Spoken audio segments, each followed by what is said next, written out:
I think that as a young person, I always felt the need to do something. You know, I always felt empathy towards animals, people, the environment. And as a young girl, I mean, before I had anything, I used to donate to help support children. As time went on and I met my husband, we did a lot together for many years for Free Arts for Abused Children. My husband and I did events together, and then after he passed, I think for another good 25 years, I used to have very large events here at the house. Rick Springfield, who's an amazing guy who I know is involved this year, would perform here. And then I did a Doctors Without Borders and Physicians Committee for Responsible Medicine, and there's been several others. But animals were something that I've always loved. Hi, Rosie. Come here, you got a bath? Come here, sweetheart. Rosie lives over here in the horse arena. Rosie is a rescue from a lab out of Utah, and we all love her. She's she's actually pretty much a vegan. She eats what I eat. When I was a young girl, I'm from Utah, I always loved being around sheep and the cows, and animals are something I've always loved. And I would stare at my dinner plate and think, I can't eat that, that's a cow. I mean, it lives, it breathes.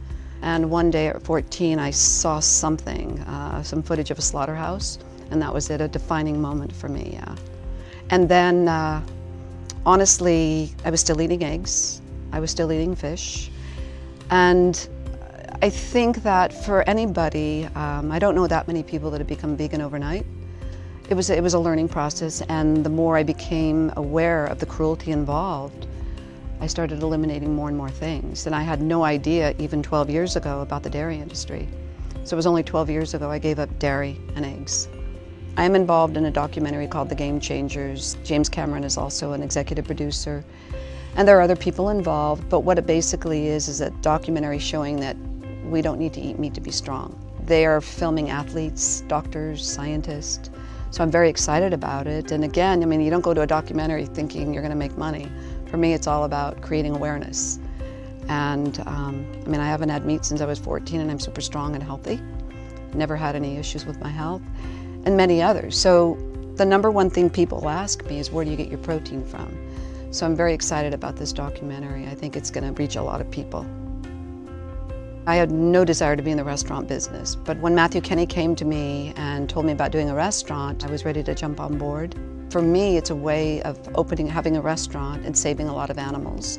And we have it in Venice. It's called Plant Food and Wine, and we opened up in Miami too. You can walk into that restaurant. It's completely vegan and it's cruelty-free. Ready to come out? Come on out, Maddie. Maddie's a rescue from a pound. She's 17 years old almost. And Jade is my last rescue. You want to always adopt and go to a shelter. You don't want to go to a pet store. You never buy a dog. Please go to the shelters and adopt. Don't shop. A lot of the times when you go to these events, we're preaching to the choir. So my hope is that tonight, there are a lot of people here that are not vegans or vegetarians that walk away from this having an awareness and understand that it's really important to think about what they're putting into their body and how that food gets there, and to make more conscious choices. What's astounding to me, I want to say one thing though, is that there are people that see and they know about animal cruelty, and there's many people that we're going to reach by making them aware of what's happening. And then there are those that just don't care. And I don't understand it, because all animals, they have feelings, they love, they cry, they feel pain. So you can't love one, sit down and eat another one. I just think that Krista Rose is an extraordinary human.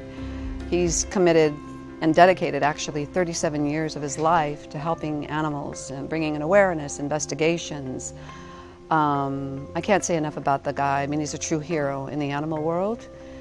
And he really walks his talk, and he's tireless, and he never stops. And his passion and his dedication is so inspiring to me. And I just think you're the best, Chris, and you know that. Love you.